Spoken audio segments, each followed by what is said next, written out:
and welcome to the first keynote of the day by Dr. Chika Esiobu. For those of you who didn't quite make it to this morning's wonderful panel, welcome to day 2 of Africa Knows. And I think it's promising to be yet another very inspiring and thought-provoking day. And of course, starting right now with a wonderful keynote by, as I said, Dr. Chika Esiobu, who will hopefully be promoted to panelist. This is technical Zoom talk shortly. And Dr. Esiobu is a scholar and well-renowned author and thinker, founder of the African Child Press, and currently a visiting professor at the University of Rwanda. And her talk today is going to be on deconstructing and reconstructing the African's mindset, strategies, platforms, and projected impact. Welcome, Dr. Esiobu. Hi, I'm Dr. Chika Esiobu. It is my utmost pleasure to present this keynote speech during this year's Africa Knows Conference. It is an honor to share this esteemed platform with other great scholars of Africa. And I wish to extend my warmest regards to the organizers of the Africa Knows Conference for their unwavering support to the study and understanding of the continent of Africa. My presentation is titled Deconstructing and Reconstructing the African's Mindset, Strategies, Platforms, and Projected Impact. My postulation here will be that there is need for a deconstruction of the mindset of the African because the foundation of knowledge construction in Africa is majorly antagonistic to the African's advancement.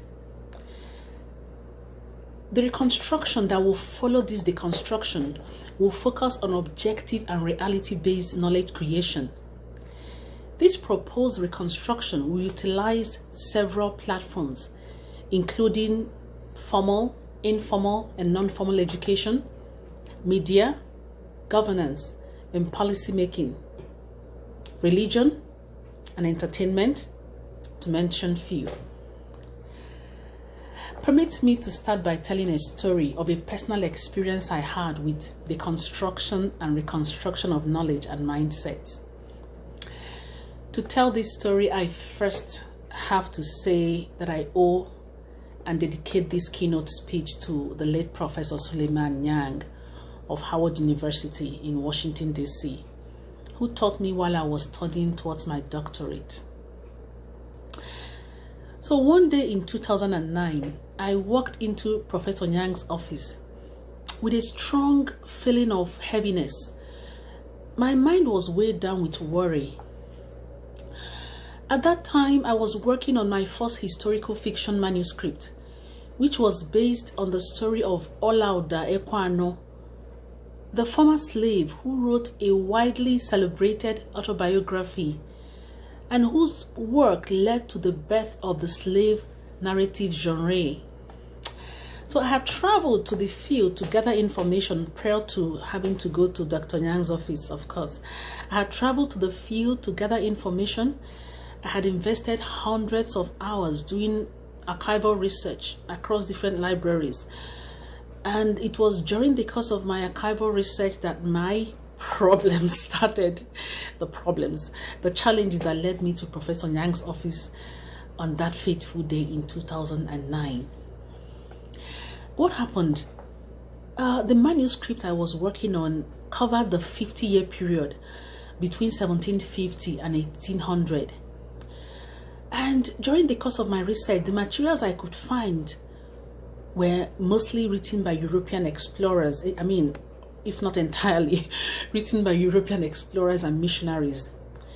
The language was overwhelmingly negative and derogatory of the African people it described. Reading through the materials in search of information from that era to write my manuscript left me really upset, bordering on depression. I would read text of Africans being described, using the most vile language. This went on for over hundreds and hundreds of pages that I had to read. These texts, reading through them became a burden. And mind you, these were texts that the world read and believed about Africa. at that time and for so many years. Some will say even till date. But worse is that it was from the same text that Africans were taught about themselves when education was introduced to Africa. So this text formed the foundations of what is being taught in Africa today. And as a matter of fact, what is being disseminated around the world. It was so depressing reading those texts that I seriously contemplated ending the research and by extension the book project I was working on. I entered Professor Nyang's office that day with that heaviness of spirits, and I explained my predicament to Professor Nyang. Professor Nyang looked at me and his countenance was set. You know, he looked, I saw fire in his countenance. And he said, Chika, you have to work with what you have. If those materials are all you have and all that is out there, then take it. And he said, deconstruct it and try to reconstruct it to reflect your objective and unbiased view of the Africans of that era. Wow, I had my answer. I left Professor Nyang's office that day feeling like water was poured over my parched throat. I went straight to the library from there, I remember, ready to take on the most negative, the most disparaging, and the most depreciating narrative I could lay my hands on about Africans. And I was so determined to work it around until I would wring it free of all traces of untruth and present the world with as much unbiased information as possible about the Africa of that era. The experience of writing before we set sail taught me that as far as knowledge construction in Africa is concerned, there is need for a deconstruction of what has been inherited or copied and pasted onto the African's mindset. The task of deconstructing knowledge in Africa surprisingly has never been actively pursued in the history of the continent for so many reasons. And what we find out is that much of this imported knowledge is shallow in its understanding of the continent's challenges and therefore can only proffer peripheral solutions that are at best band-aids on a festering sore. Africans have to become experts in the art of deconstruction and reconstruction of knowledge, as was taught to me by Professor Dr. Suleiman Nyang. At the end of the deconstruction process, a reconstruction is to be carried out that will be aimed at the generation of an entirely new way of understanding life and our lived realities as Africans, leading to an unrestrained period of advancement for the rest of the sub-region and the world at large. So let us break things down a little bit. In the field of education, for instance, we are looking at a situation where country by country, region by region, district by district, subject by subject, curriculum by curriculum, education is reassessed to determine what is needed, what is not needed, and what needs to be introduced. Africa needs to re-examine her structure of education and determine what will work for Africa and Africans. Questions that should be asked include how knowledge can be effectively transferred to the younger generation and how critical consciousness can be built in this generation at a cost that is affordable to the state. The deconstruction and reconstruction of formal education in Africa will require understanding of Africa's indigenous knowledge systems, which is foundational in building the education the continent needs at the least possible cost. In the Deconstruction and reconstruction of knowledge about governance systems and mechanisms in Africa. Questions must be asked about the affordability or and unworkability of the kind of democracy Africa inherited from the former colonial authorities, or Africa is today actively trying to copy from the West. What does democracy mean for the Africans, down to the grassroots? How can Africa fashion democratic processes, systems, methods in ways that will ensure widespread participation, considering that the continent's existing realities, including geography, socio-psychological disposition, demography, and economic realities, differ significantly from that of the West? The average African country might not need as much legislators as are in existence today across the continent. It's so expensive to maintain that model of democracy as it is practiced today across the continent. So one thinks of a situation where in this digital age, where many Africans now have access to their cell phones, to the internet through their cell phones, might African countries consider making their parliament a digital exercise with limited in-person contact? A situation where professionals who are fully engaged in their careers, and even market women, and just regular people who are noted to be responsible members of community, who are respected. In Rwanda, such people are called inyangamugayo. That is, people who have worth and respect in community, are in some way elected into these offices. They still hold their jobs, they still hold their careers, they still do their businesses, but they become elected officials who put in a few hours a week, into governance via the internet, digitally. In conclusion, the reconstruction of the African's mindset is all about building a generation of Africans that will dare to invent the future. A generation of Africans whose idea of progress is generated from a paradigm of respect for what is authentically African. It is these reconstructed African minds that will create new education models, governance models, business and leadership models, healing and wholeness methods that the world so desperately needs at this time. It has been scientifically established that mindsets, like habits, are built or imbibed over time and can be reversed. One thought, one action, and one interaction at a time. Africans must now set to task at a reconstruction of their mindset from a place of distrust and disrespect for what is African to that of respect, validation, and originality.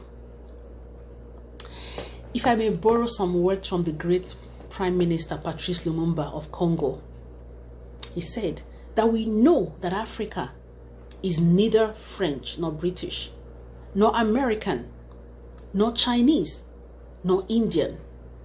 Africa is African. Therefore, Africa's liberty and dignity must be expressed in the words, thinking, and decisions of Africans. And that will come when Africa deconstructs the present mindset that pervades in favor of reconstructing on originality and authenticity. I thank you for your time and attention. Asante sana. Thank you for this wonderful keynote. For now, let me start off with asking, I think this deconstructing is a wonderful idea. And I really like the example of the governance example that you gave of how to use the insights that you saw in Rwanda and that practice, and maybe think about how that could be an alternative model to full-time politicians. Do you have more of these kinds of examples of examples of this deconstructing and reconstructing? Do I have more of? I wish. I know there'll be more examples out there. It's just to search for them. The whole idea of deconstruction is sitting back to think how things can be done differently in order to suit the environment. And so we talk about governance of going digital as far as lawmaking is concerned, as much as possible for so many reasons, which I believe will be convenient, cost-effective at this time for much of sub-Saharan Africa. And of course, cut back exceedingly on corruption and on time wasted, talking about issues that shouldn't really be talked about, dragged on for so long. And let's think of education, for instance. And when I was much younger, I grew up in Nigeria. I remember that there used to be different classes spread out during the day. So some will study in the morning and some will study in the afternoon. Some pupils, at the elementary level will study in the evening. I wonder if that didn't work then, because these days I don't see that a lot across the continent. Well, in Rwanda, it's still applicable, but it's only that we find that people, the afternoon and evening classes are usually reserved for the less privileged, the domestic assistants, and those who can't really afford to go to school in the morning, who have to stay back home to help out with housework. So I wonder if we make things a little bit more equitable as far as spreading out classes is concerned. If that will not cut back on the cost of building classrooms, the cost of having to spend a lot of resources trying to equip these classrooms and focus on instead delivery of knowledge. And of course, we have teachers also working in shifts. That way teachers can hold two jobs comfortably if they are able to. They can be farmers and at the same time teachers. Now that is more income for teachers, and that also helps to keep other sectors going. And just to think things through that way, rather than just saying, oh, it's done this way in the United States, it's done this way in Europe, so we have to do it exactly the same way. No. Yeah, it's also a very nice example. I have another question here. Thank you. Do you think this, from Tondis, do you think this radical digital democracy should also be applied to universities, departments, secondary schools? And what do you think about student participation in those digital kinds of parliaments?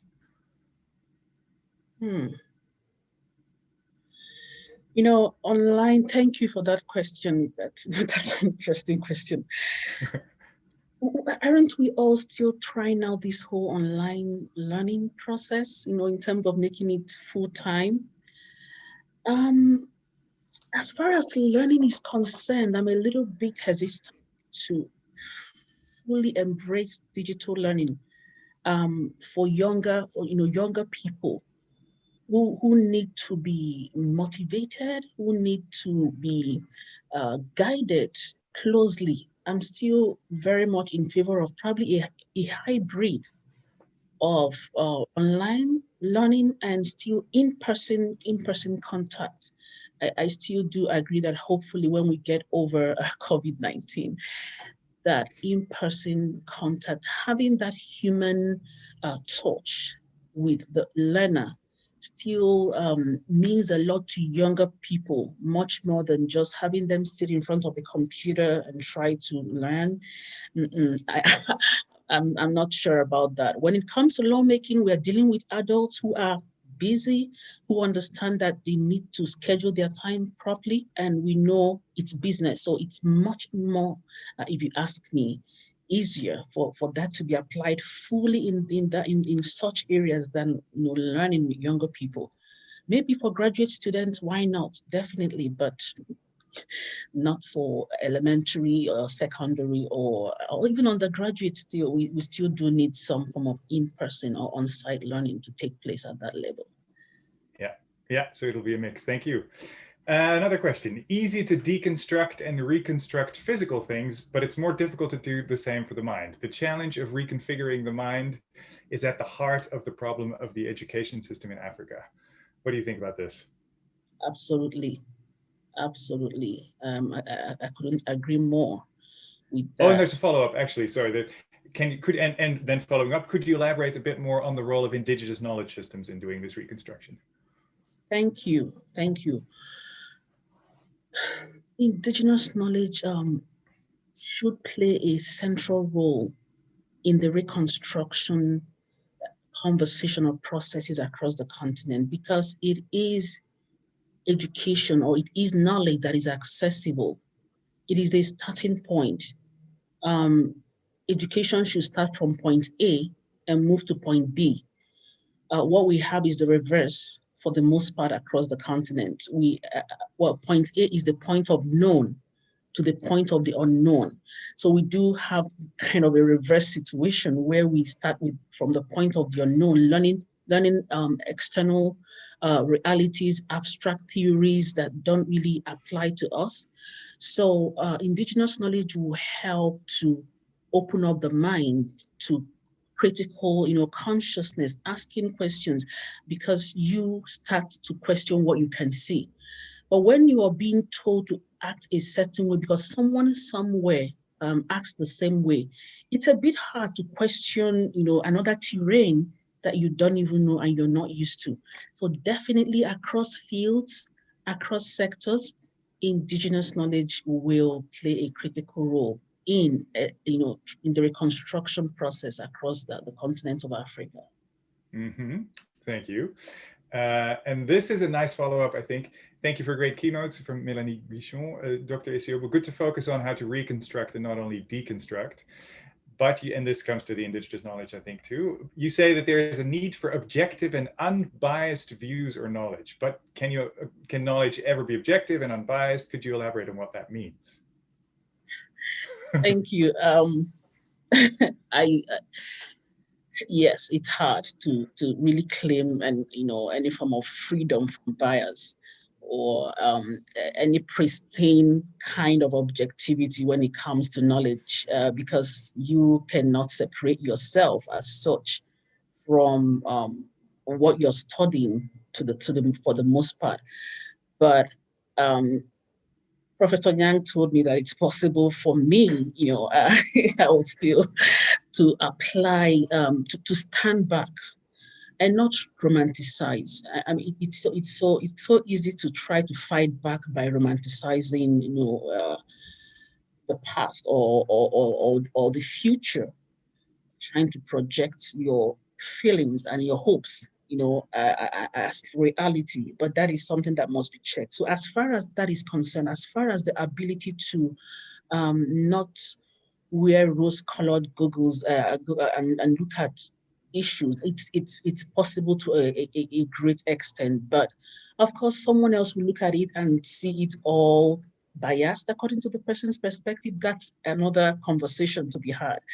But it is possible to step back as much as possible and try to offer what you believe to be an ideal stand until your critics come along, Yes, that's right. Here's another nice question. Thank you for the wonderful keynote from Felix Emeka. I really like the spheres of life you illustrate: education, governance, etc. You point to cutting down cost and corruption. It seems that part of the problem underlying many of these systems is economic well-being, and this comes to a keynote we heard yesterday too. So I wonder how you would want us to deconstruct the socioeconomic patterns in the African societies and to reconstruct a healthy economic well-being system. Great question. Thank you for that. I wrote a paper 2 years ago for the United Nations Research Institute for Social Development, a paper on new directions in social policies across the continent of Africa. And I focused on indigenous knowledge-based social protection processes. Rwanda is one country that has actually tried to leverage on indigenous knowledge to develop a strong social, it's still being worked on. It's not perfect at all. The government acknowledges that as much, but a workable a workable social protection mechanism based on indigenous knowledge. And I'm thinking of the process I want to talk about here in the next few seconds is Ubudehe. Ubudehe is a way of dividing a society according to economic classes.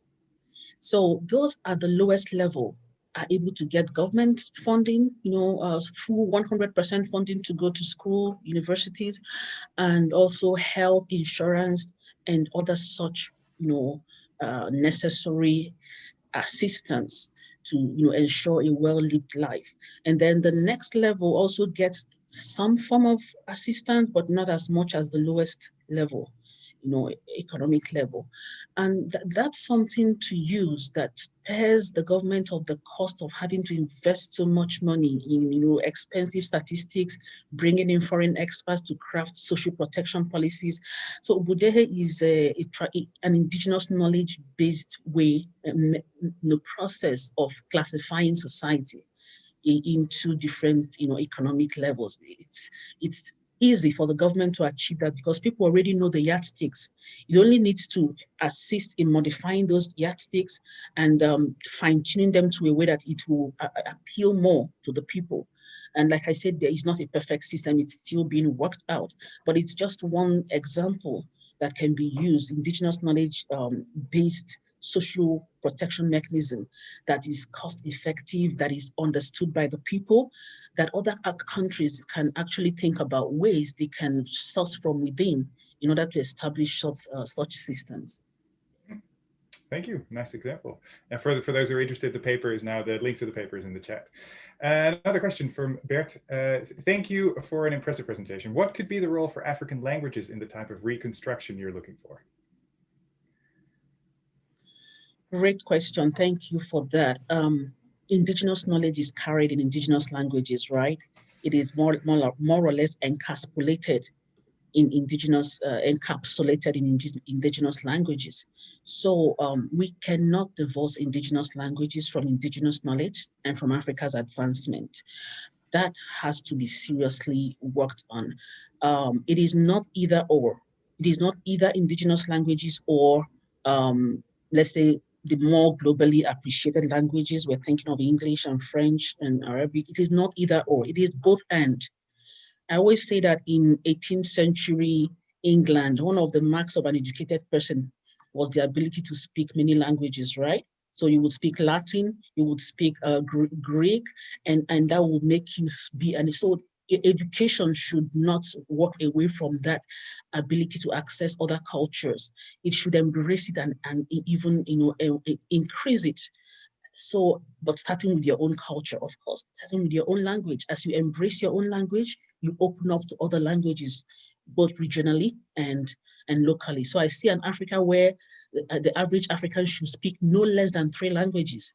And that's his own mother tongue, Swahili, which is the most popular language in Africa, and then maybe English or French. In that way, you access your own, culture and community. You have access to Africa through Swahili, and you have access to the rest of the world via one of the other more globally appreciated languages. That's what I can say. Yeah, high standards, but thank you. A long question here from Carolina Archibald. Thank you very much for your keynote messages, and especially for your specificity and the examples you give. Very valuable. Do I understand your position as advocating for adaptive innovation connected to the diversity of realities, livelihoods, and socio-cultural lives, for example, in Africa? And if this is so, I have trouble understanding your remarks about authentically African approaches, and perhaps the suggestion that non-Africans shouldn't play a part in innovative adaptation and alternative models. Could you please clarify these 2 strands of thinking if I've understood them correctly? Thank you. Oh, thank you. Perhaps I was misunderstood there. First, there is no authentic African in that way, in that broad general sense. It is communities, authentic community knowledges, right? But that's at the when put together, when these different knowledges are put from communities, drawn from different communities, we can talk of an Africa. So there is not one singular African knowledge out there that should be superimposed on the rest, on all the, no. So it's a question of being open to what communities have to offer and working with these knowledges from different communities. And that's one thing. And not at all. this is not exclusive to Africa per se. It's open to everyone who understands that Africa's advancement will rest on African realities and not on imported ideas, which has been the case for the past several decades, where experts are flown in from outside with their own ideas, with their own blueprint on how things should work in Africa based on their understanding of where they are coming from. It hasn't worked for the continent. It's not going to work. History has proven that development does not rest on externally borrowed or copied ideas. So that's the whole thing. So if a consultant is coming to Africa with a mind of getting to know what is available and perhaps how he can use his experience to work with what is on ground to assist in bringing about advancement in any sector, definitely that's needed, but not superimposing externally generated ideas or concepts on the continent or on communities across the continent. Mm-hmm. Thank you. Just to as a logistical point, there is a panel starting in the other room. So if you want to join there, you should go there. For now, we'll stay here and finish up with the questions because it's too interesting. Next question. This is a Nigeria question. How could Indigenous knowledge be instrumentalized to eradicate endemic corruption? How could bridges be established between different tribes to offset nepotism? Is Nigeria's consociational structure of governance a solution in this sense? Thank you for the question. That's a question that really bothers a lot of Nigerians, I know, and other African countries as well. When traditional institutions are given more a greater role in governance, I want to believe that more people connect with the authority of traditional institutions more than they connect with the authority of government. And I don't mean in terms of paying taxes, no. I mean in terms of the soft power, more or less. So one will listen more to one's traditional ruler over some issues than one will listen to the government, which many people have come to distrust over years. So when traditional rulers are given much more autonomy, and I think that's what a lot of Nigerians are fighting for today, in terms of decentralization of power from the central government. So that's one of the strong calls across the nation today. So that decentralization should factor in not just state government or local government, also governance at the community level, at the traditional, at the indigenous knowledge-based level of governance. That's one thing. But we must also look at digitalizing, a digital approach to such governance. Digitalization of governance will definitely reduce corruption to a large extent. So again, indigenous knowledge is not static. It's not about going back to the way things were done 100 years ago and practicing them verbatim. No, what is available today that can be merged with what is traditionally or generally acceptable culturally. So if we have digital technology today to assist, that will make it easier and much more, let's say, corruption proof than basically just going back to the way things were run 100 years ago and ignoring the new things that we have available today to use. So again, it needs for interested parties to sit down and think things through and come up with a blueprint that will work for different communities and different regions across the nation and across the rest of the continent. I have to resist now because I have a project on traditional rulers in Nigeria. So I'd love to talk more about this, but that's not for now. That's for later. But I have two more questions here. Both are they're challenging. So one is, but the concept of indigenous knowledge itself should also be deconstructed. Is there maybe a better term for this concept that you have in mind? I'm in favor of indigenous knowledge to traditional knowledge. So indigenous knowledge, or sometimes I've heard some scholars use endogenous, E-N-D-O, endogenous knowledge. Perhaps again, that's to emphasize the fact that we're not dealing with age-old knowledge that has to be left the way it was. That's why I try to not use traditional as much as possible and in favor of indigenous. So it can be as recent as 5 years ago, but it's from within, from within communities, from within nationalities. It is known, it is understood, it is hard knowledge. It doesn't need for someone to have to go to school and study for hours to learn or understand it. So indigenous is a bit, I just feel comfortable using indigenous. So a friend uses endogenous, he's more comfortable with endogenous. That's okay. We just understand what we're talking about at the end of the day. Thank you. Yeah. And then a similar sort of question. You mentioned community knowledge systems. Does that mean that there were no individual Africans with capacity for individual rigorous thinking? I would say a quick yes to that question. There, Africa is more like a communalistic traditional African societies. Again, things are changing so rapidly these days. Individualism is very Western. In the whole idea of me bringing this to the table, the whole idea of intellectual property rights, copyrights, belonging to one person is alien to Africa's indigenous knowledge. So knowledge is owned by community for the most part, and not by just one person. That's why you find a traditional healer taking on apprentices from the community, training them free of charge.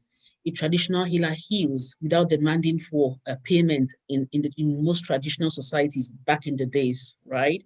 So my quick answer to that will be African traditional societies are not individualistic. It's there is a concept called Ubuntu. I guess you might have come across that. Ubuntu is I am because we are. No individual exists by himself to derive joy in owning things or just being better than everyone, considered the smartest person around town. No, it's all about community.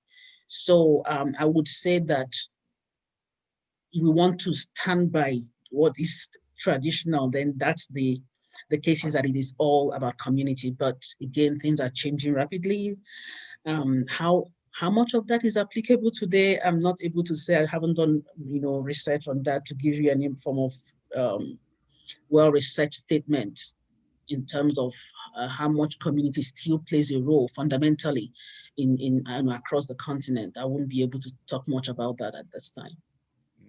Thank you. So I'm going to take my prerogative and ask one little last question for myself on this. So I love the idea of deconstructing and reconstructing in the way that you describe, but I also see huge practical problems. So I know Nigeria a little bit, and my question is, who is going to do this, and how, and who's going to pay for it, and how does it work? Because this is a massive undertaking. Thank you. It is a massive undertaking, but we need a mass mobilization. I don't even see it costing money. It's just like the End SARS movement that happened. No one had to pay for people to go to the streets to protest.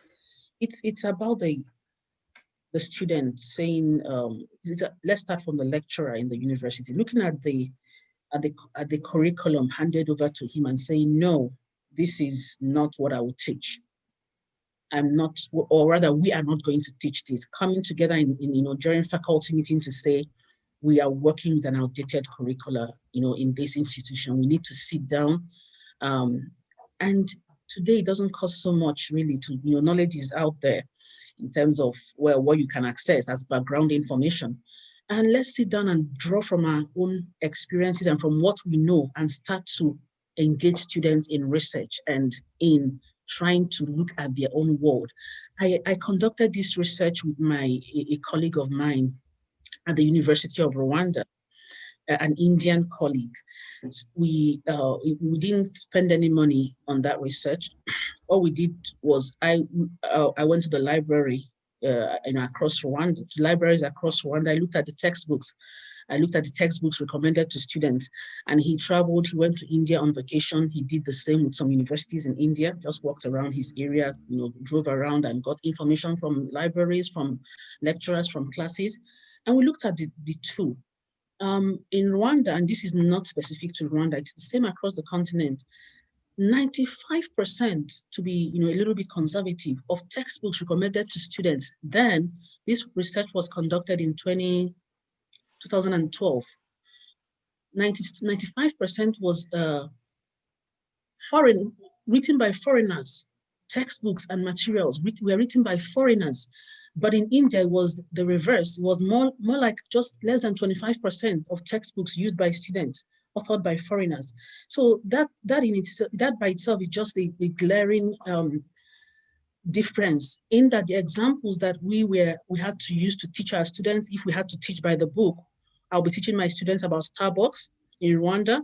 There are no Starbucks in Rwanda. I'll be teaching my students about McDonald's. I was in a business school then, and those were the examples I would use to teach my students. I wouldn't teach them about the milk seller. I wouldn't teach them about their own reality. So again, it wouldn't cost much. It's more about enlightenment and awareness. So when there is this mass awareness about what needs to be done, teachers will take the prerogative. Pharmacists will begin to step back and start to look at, traditional medicinals, pharmaceuticals across the continent in their research. I mean, pharmacologists who do research in herbs. I see it as more of an awareness issue than a cost issue, because when the awareness is there, when there is that resolution in the minds of people to say no to this external imposed idea that will never work, has not really worked, then people will want to do the right thing, really. So let's look at more, and of course, it doesn't cost much. Thanks to social media, it doesn't cost much to create awareness these days, really. If people can just get to know this, start a mass movement around indigenous knowledge, around the respect for what is authentically their own knowledge, what they understand, what they see, using it as basis for expansion, I think things will change drastically. I like the optimism in this. It's nice. There's one critical point, but because it's your earlier statement about knowledge being communal was a very controversial one, I think. And there's one critical point that highlights that there are individual African philosophers, Odera Oruka and Muyiwa Falaye, maybe whose works elaborate on sage philosophers in Africa, whose thoughts transcend communal beliefs and knowledges. But this is, if you want to respond to it, please go ahead. And otherwise, it's something to think about for all of us. Okay, I think the person asking the question is just kind of approaching from a different perspective. Of course, I have books I've written that are not from my community. My articles are not don't belong. I didn't have to go to my community to get my elders to come write my article with me. I have my own thought processes so I think it's just not really getting where I'm coming from, and me probably not getting the question right. So let's not spend so much time on that now. No, that is for a later time in that case. So I think we've run quite a lot over time, and we've covered quite a lot of ground. So I want to thank you very much and leave you to go to bed now, because I think it's high time for this. But thank you so much for a wonderful speech and wonderful answers and questions. Pleasure is mine. Thank you very much.